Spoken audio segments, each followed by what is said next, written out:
be great. So let's get started. What is the ECC? I'm going to start with that because some of you are new to us, and I'm so happy to have you join us. We are a grassroots organization of parents, caregivers, educators, and advocates. We really are just a group of people who are united by our mission and the vision. And our mission is to develop and support New York City public school parent leadership through education, networking, and organizing. So we offer these workshops for free, and we also offer meetings where people can network. And we have one coming up this Saturday. You all are welcome to stop by. This upcoming networking event is actually in person on a Saturday afternoon. And we also do organizing as well. And we're really focused on empowering historically marginalized New York City public non-charter school parents. And we want them to become advocates and change agents at the systems level. So we really are about developing parent leadership and becoming more effective at advocating for systematic change, not so much about how you advocate for your own child, which is important, and we offer some support for that as well, but we are really more about developing parent leaders who can change the system. So that's the ECC, and we are on a shoestring budget. We don't have paid employees. We do everything with a board of directors who are all volunteers and who are current or former parents of New York City public school kids themselves. So donations are appreciated. Okay, we're going to quickly cover what community education councils are empowered to do under the state law, and also the citywide councils, what the state law says they're supposed to do. But we're also going to talk about what we can do beyond what the law says. So before we begin, we did that, and we're going to start with a quick trivia quiz. You can either come unmute and blurt out the answers or put it in the chat. How many community education councils are there? How many community education councils are there? 32. Awesome. Okay. Excellent. And thank you. Well, Lupe, of course, you know, 32 local community education councils and wait, 4 citywides. Four. That was a typo. Yes. Thank you. I was just I'm typing like, that. wait, what? Yes. So community education councils, there are 32, and then there are 4 citywide councils. All right. So that was the answer for the next part of the question. We have 4 citywide councils for high schools, English language learners, special education, and District 75. All right. Trivia quiz number 2. True or false? Council members are public officers. It's a yes or no question. Council members are public officers. Anybody want to answer that one? True. True with a question mark? Yes, it is true. They are public officers. They serve for an entities that are created under the state law. They're elected or appointed, and as such, they are public officers. True or false? Education councils are created by a state law. I just gave you the answer. So yes, they are true. All right. So let's look at the law. It is messy. We have many, many, many parts to the law. This is the New York State Education Law, Title II, Article 52A. That's the nomenclature. You don't need to remember any of this. We're going to be sharing the PowerPoint with you, but you may want to bookmark this section of the law because I often refer to some of these sections just to look up what the law says. So there are multiple parts under Article 52A. 2590B is the City Board of Education. In the law, it's still the City Board of Education. The PEP, or the Panel for Educational Policy, is a name that Bloomberg gave, but it's not the official name of the body. Also, the citywide councils are under this section of the law. Now, 2590C is the composition of CECs. This is very important because it spells out who gets to serve, when they're elected, who are appointed, and all the other information that is useful to know, especially if you have vacancies and if you're still waiting for your borough president or public. Oh, yeah, this is actually for the CECs. If you're waiting for the borough president appointees on your CECs, you might want to be familiar with what the law says. The public advocate appointees are covered under the citywide councils in 2590B. 2590D talks about bylaws, regulations, and decision. It's not necessarily bylaws for the CECs, but bylaws for the Board of Education, also known as the PEP. This next section of 2590E is really important for community education councils, not the citywides. This is where all your responsibilities and duties are spelled out. And then there is a section F that's about community superintendents. And then section G, which talks about what the city board or the PEP are empowered to do and their duties and responsibilities. And then there is the section H, which is the powers and duties of the chancellor. The ones that I most often refer back to are the sections B, C, and E, because those are the ones that have to do with citywide councils and community education councils. But that one, I definitely have it bookmarked, and I refer back to that one all the time. So what is actually in the law? It's a really dense, poorly written, poorly structured law, I have to say, but let's break it down in simple terms. So the powers and duties of CECs, this is the section 2590E. It says, okay, sorry.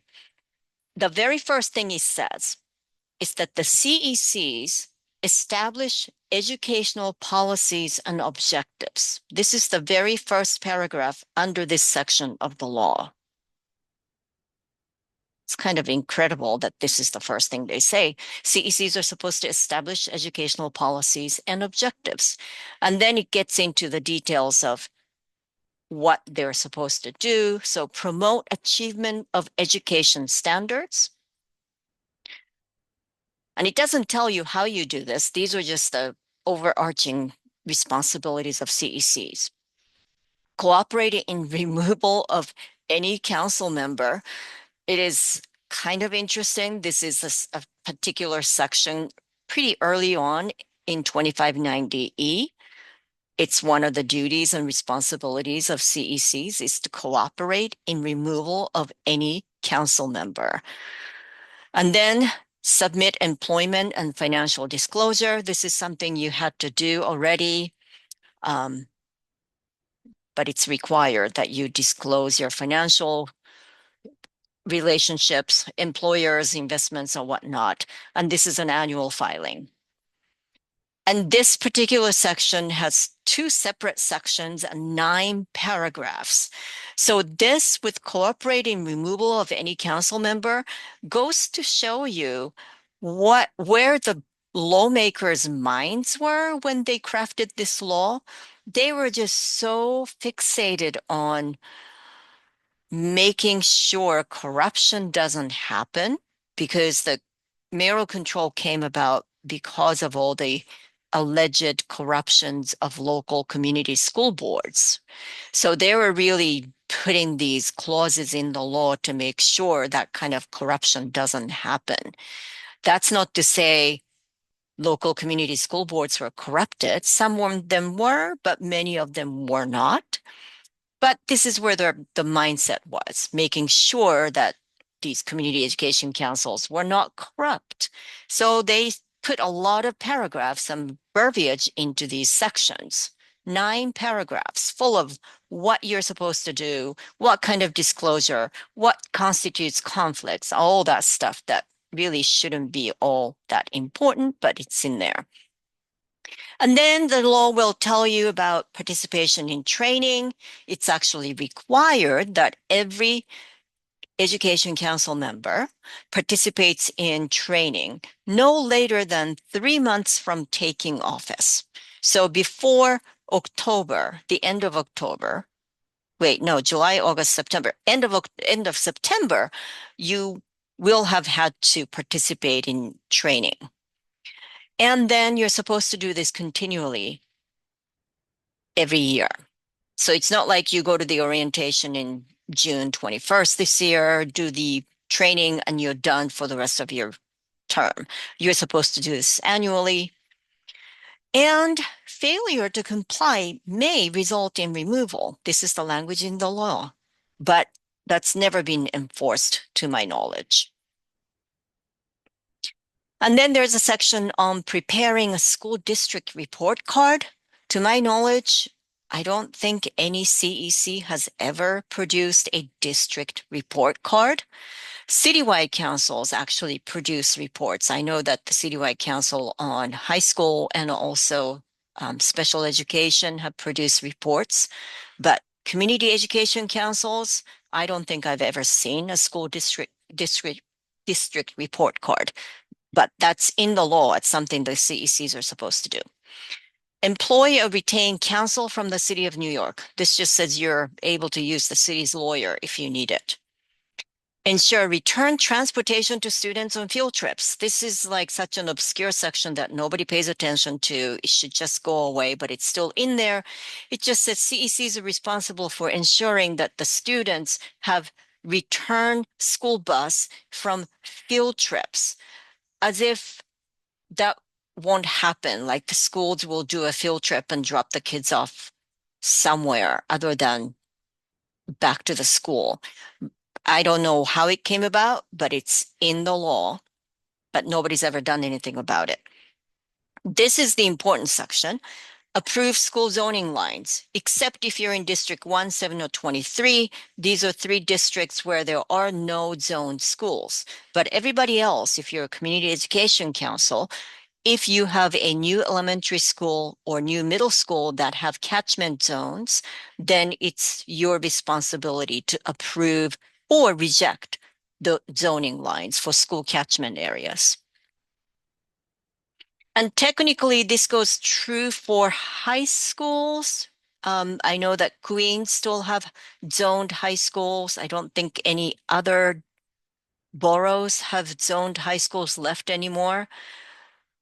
But I don't think any CEC has participated in any high school rezoning in Queens in any recent years. And you're supposed to hold monthly meetings with the superintendent. This is an important bit of information. The superintendent is supposed to be there. And you're supposed to, pardon me,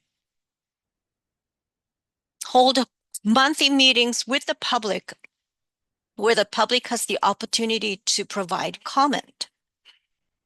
So you can't just have a business meeting where the public can attend but not being able to comment. You're supposed to have a public meeting every month where the public can actually provide their comments on whatever issues that they want to. You're supposed to also review the district's educational programs. Again, it doesn't tell you how or when. It just says you're supposed to review educational programs. And then you're supposed to submit annual evaluation of the superintendent.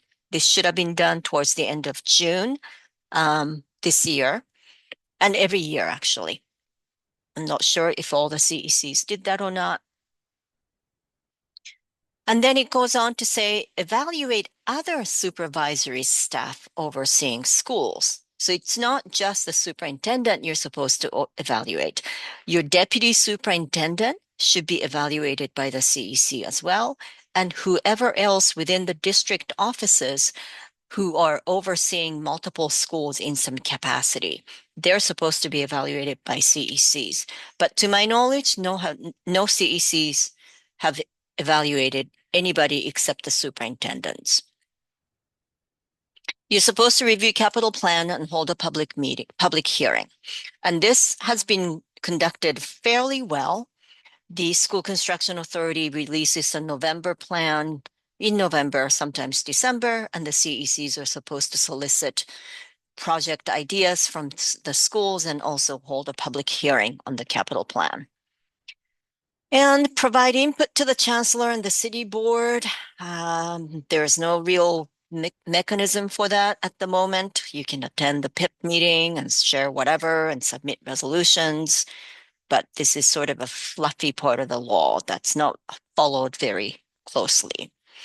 And you're supposed to liaise with the school leadership teams. Those are your connections to the individual schools, not the PAs and PTAs. You're supposed to be working with the school leadership teams of the schools in your district.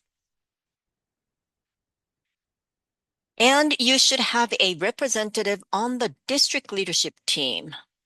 So one of you, it's usually the president of the education council, but one of you are supposed to be on the district leadership team, which meets monthly.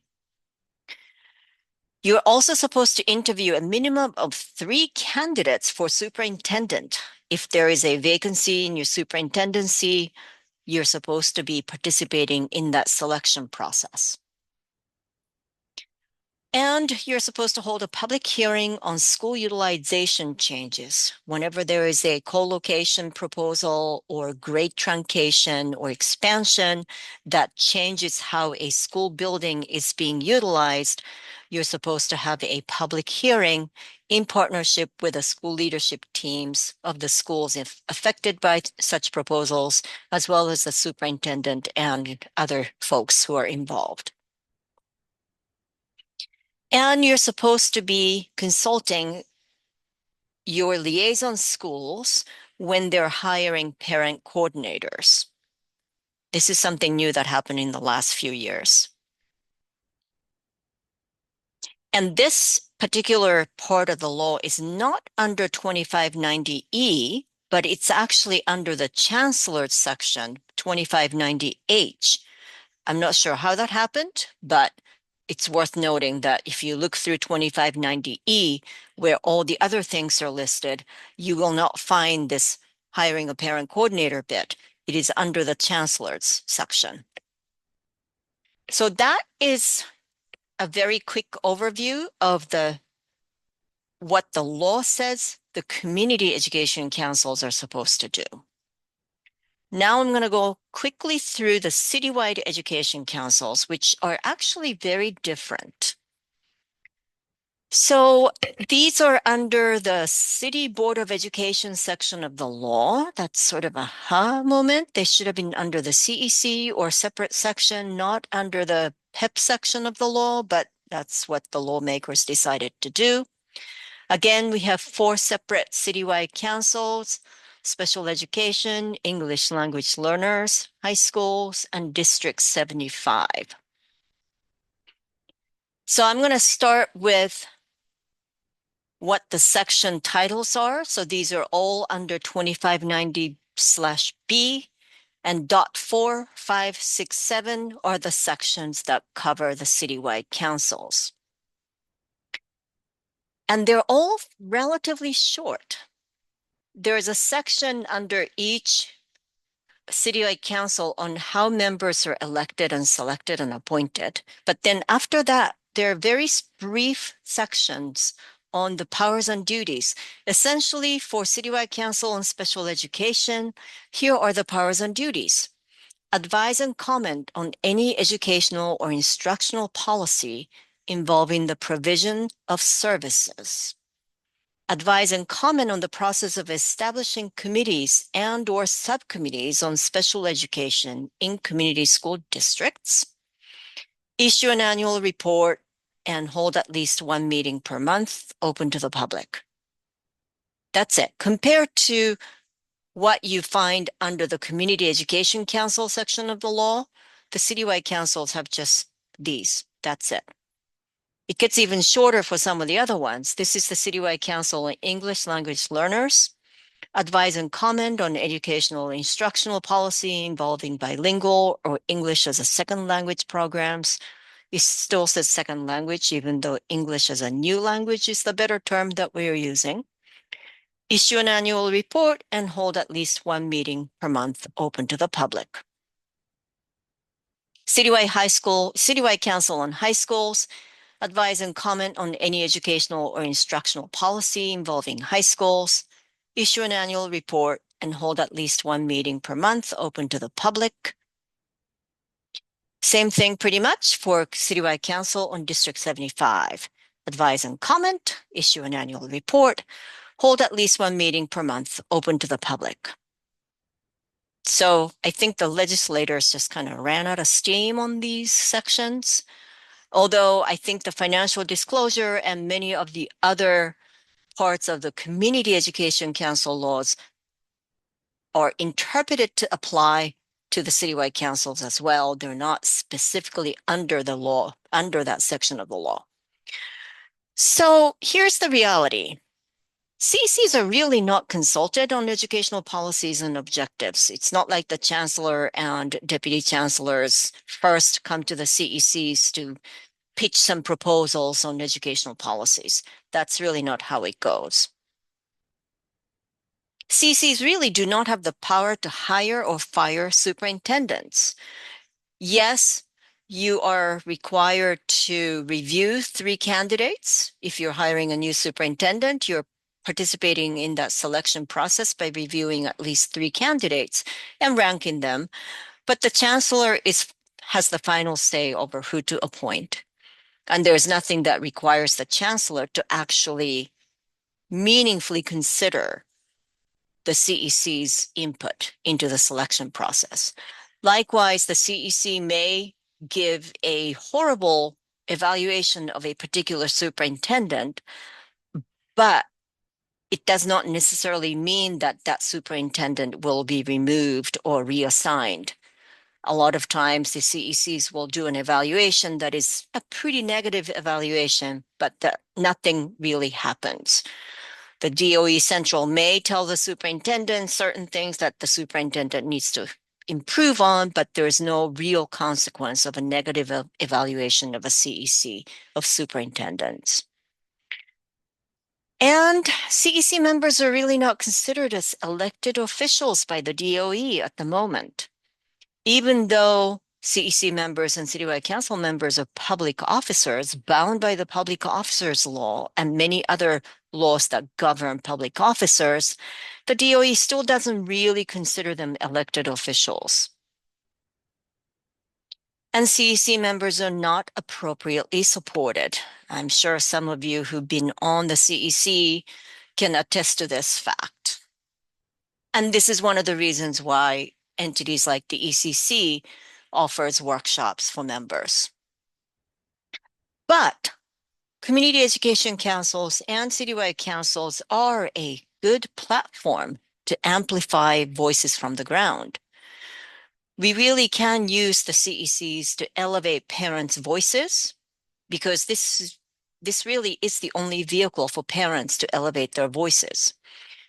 We can use the CECs to organize parents in your district or under your jurisdiction, which is harder to do for citywide councils, but it could be done. You can use these councils to disseminate information and raise awareness. So you do get information from Central DOE that may not be readily available to parents in your district or under your jurisdictional schools. You can use your council to disseminate more information more effectively and raise awareness about certain issues or new initiatives. You can also nurture parent leaders. This is really a great place for parents to hone their skills in leadership and learn the details of how systems like DOE works. And in fact, we have quite a few state legislators who started their elected official career on the CEC. And one of them actually has become a committee chair for Committee on Higher Education on the Assembly side. So people do use the community education councils as a good stepping stone to becoming a bigger, of pursuing bigger public offices. Not to say that you should do it to become statewide elected official. You should do this because you care about education. But it is really a good place to learn how the system works. And what can they actually do? And here are some samples of some of the council's work in the past. Many of them host workshops for parents. District 15 was actually really good with this. They had a whole series of workshops a couple of years ago, and they used their CEC budget so that they can actually bring in experts and workshop facilitators. They can host legislative breakfasts. Many councils do this, and it's a good way to get to know your state elected officials and city council members to get the issues from the ground and share them with the elected officials who can actually change laws or start new laws. You can actually coordinate supports for students in temporary housing or other groups of students who could use extra help. And maybe Lupe can tell us a little bit more about this later on. She was actually spearheading efforts to help students in temporary housing in District 2. You can organize an advocacy campaign. When I first got on the CEC back in 2009, we were coordinating a postcard campaign for state funding. I think it was for fiscal equity. We printed up postcards and we distributed postcards for parents to sign at our schools. And we sent in postcards to the state demanding that the state pay their fair share of education funding. So that kind of activity has been done by a CEC. So let's talk about what CEC members can do individually or should do as well. At the minimum, you're supposed to attend your monthly meetings, both calendar and working business meetings. Some councils schedule both meetings on the same day. Some councils schedule these separately. It really is up to each council and what the bylaws say. This is a requirement, right? You're supposed to attend your monthly meetings unless you have an excused absence, such as conflict with your professional commitments. If you have to work late, you can't make it to the meeting, that could be an excused absence. And there's a whole workshop we can do on this particular topic, which I think we might be doing anyway, but just to know that you're supposed to go to meetings.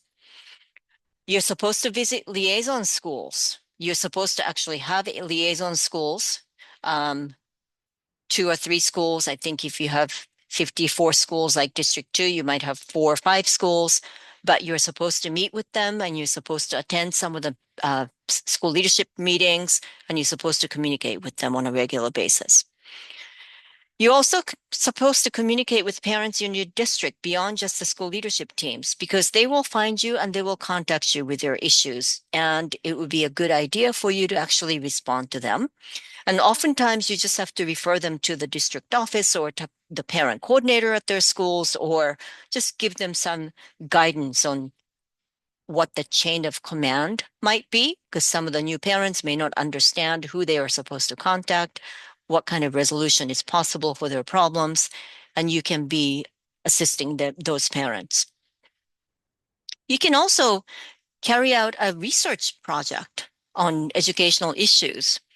This naturally need to be approved by your whole council if you want to do something like this, but you do have a budget. You could use, with a council's approval, some money to hire an assistant, or you can do a research on your own. District 2 has done a couple of these in the past. I'm only talking about District 2 because that was the council that I served on. You should actually become familiar with the chancellor's regulations as well as the state law. And I have links to that at the end of the presentation that I'll share with you. And you should also try to attend meetings hosted by the DOE and other entities. It might be community boards in your district, or it might be elected officials convening education experts. Manhattan Borough President Gail Brewer used to convene CEC presidents and CEC members regularly. And if you find those meetings that are helpful to you in advancing your knowledge, as well as connecting with the communities that you're serving, you should try to make time to attend those. You can write resolutions. This is really the official way that any education council expresses their positions on certain issues. Needs to be voted on and passed by your entire council, but writing resolutions and putting them out there will actually raise awareness, whether they pass or not. It is a good way for the public to know what some of the members are thinking about on your council. And if you get them to pass, that's great because then the resolutions become your official CEC position on certain issues. Build relationships with community boards and elected officials. Again, community boards can be a useful ally, and elected officials at all levels can be definitely good allies in trying to resolve issues at the school level or even at the district or citywide levels. And you want to build those relationships. So quickly, that was just a lot of information I shared with you, and I'm going to quit sharing screen in a minute, but where to find the law, I just want to show you where you can find the laws and regulations. And when you get the PowerPoint, you can actually click on these to get there. So the New York State Senate website has a great place to look for bills and laws, existing bills and existing laws. That's a good one. Findlaw.com is also good, but I prefer the New York State Senate. Oops. Okay. Was that it? Oh, that was it for the two. I do have more for chancellor's regulations, but I will just send it to you later. Um, we collect feedbacks on these workshops. So if you can grab that QR code, that would be great, but I'll also put it in the chat. So let me stop sharing the screen and I'm going to open it up for any questions and discussions. And we got some veteran members here as well. So I'd love to hear from you all on your experience. I was gonna lift up, I think that the state law has updated the piece in the chancellor being required to now respond to resolutions, which was not the case, right? In your time in your Right. tenure on the council. And I just wanted to kind of uplift that fact and not sure if it means anything, but it is now written that the Right. chancellor at least has to respond to the resolutions that we're submitting and the Yeah. And I think there is a time limit to that. I think that's the new part, possibly that they yes. had to respond. It may have been like 3 or 4 years, but now they have a time limit. Um, but I don't know. Gavin, have you seen any responses to any of your resolutions? 60 days from submission. Okay. We have gotten some responses. Usually, we've been trying to post them, the response on the website along with the resolution. And it is 60 days under the law, I believe, but often they are a little bit late. And often it doesn't come from it's usually the chancellor or the chancellor's designee. So often it's like a deputy chancellor, who's responsible for that, particular issue. And are the responses substantive or is it like, thank you for your resolution? We take it under consideration kind of BS replies? Um, I mean, I'd say sometimes they're boilerplate, but it's usually a page to 2 pages to maybe more Okay. like 3 pages. They often detail like the things that they are already doing. Um, um, and it should be noted that I wish I knew the address off the top of my head, but there is an official address to submit them to, and the DOE considers them submitted and considers that the clock starts running once they are submitted to that official address. So just because you sent it to your liaison or you sent it to, the chancellor, herself, like it doesn't like the meter doesn't start running until you send it to that official address. And Right. to Tam's point, I'm not sure if this applied to citywides, to Chino's earlier point in the law and where roles and responsibilities lie in different parts of the law, and citywides fall under the same code as the PAT. So I'm not sure if that response requirement applies to the citywide. So that's a good thing that we can look into. Yeah, and I think this is where the DOE is interpreting laws to their convenience, right? Because the financial disclosure still applies to citywide, even though that's under the Community Education Council. So they pick and choose which ones apply.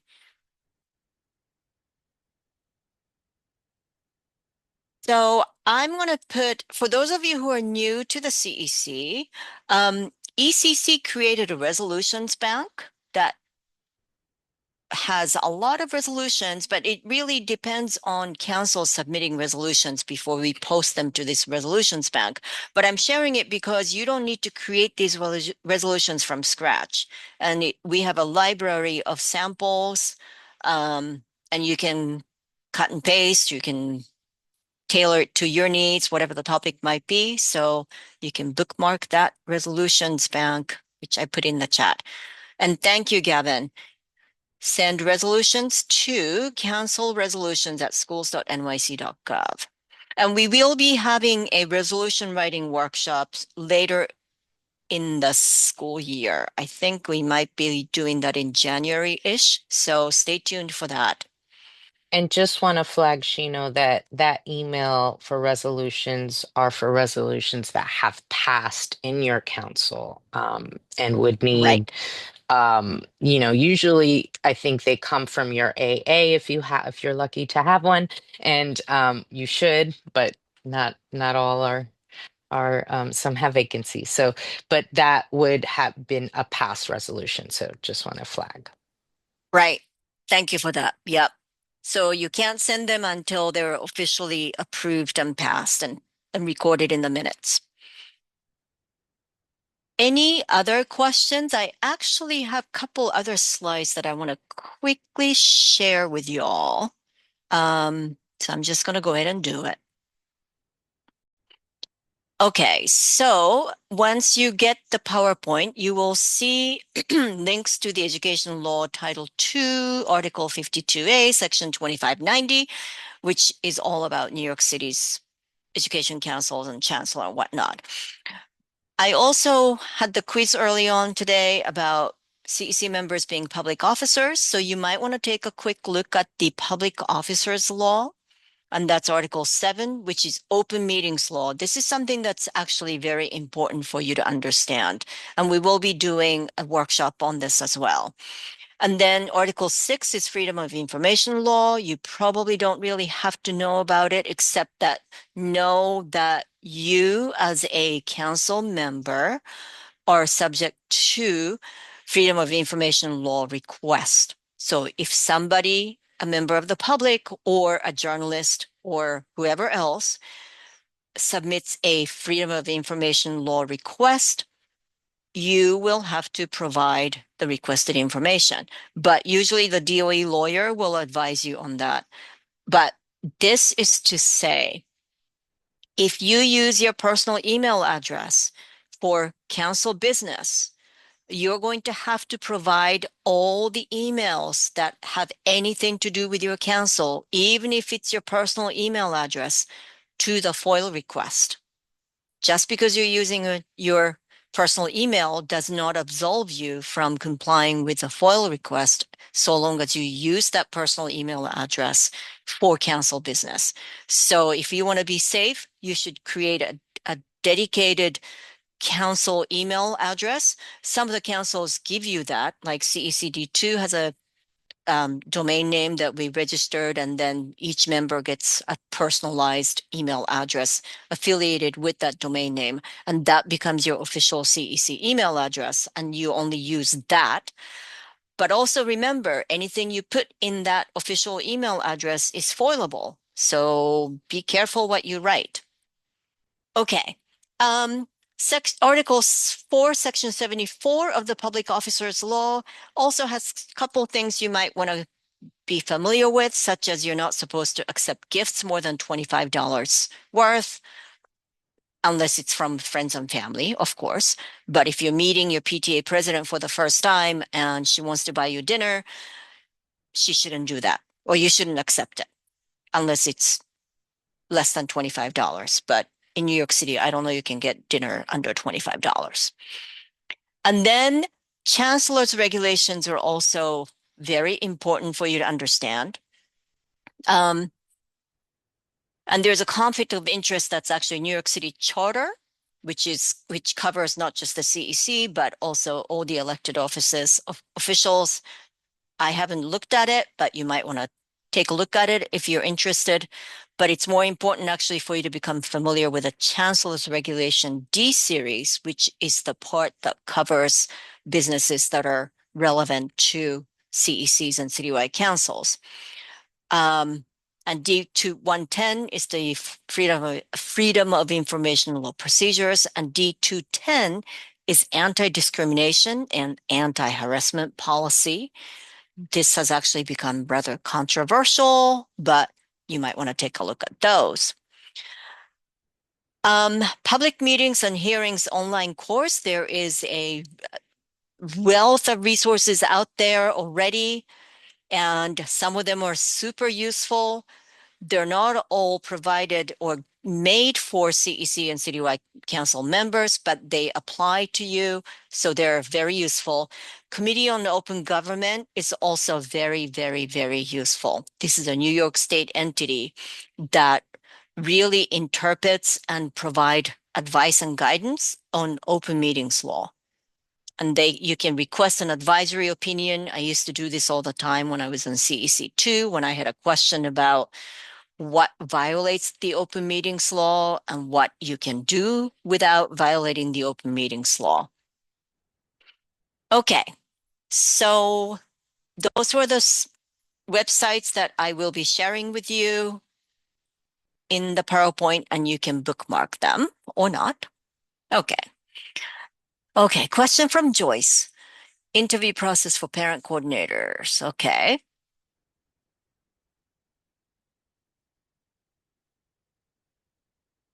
So, okay, high school. I think I have to look at the law. I know that the council members who've participated in the parent coordinator hiring processes are all from community education councils for the elementary and middle school parent coordinators.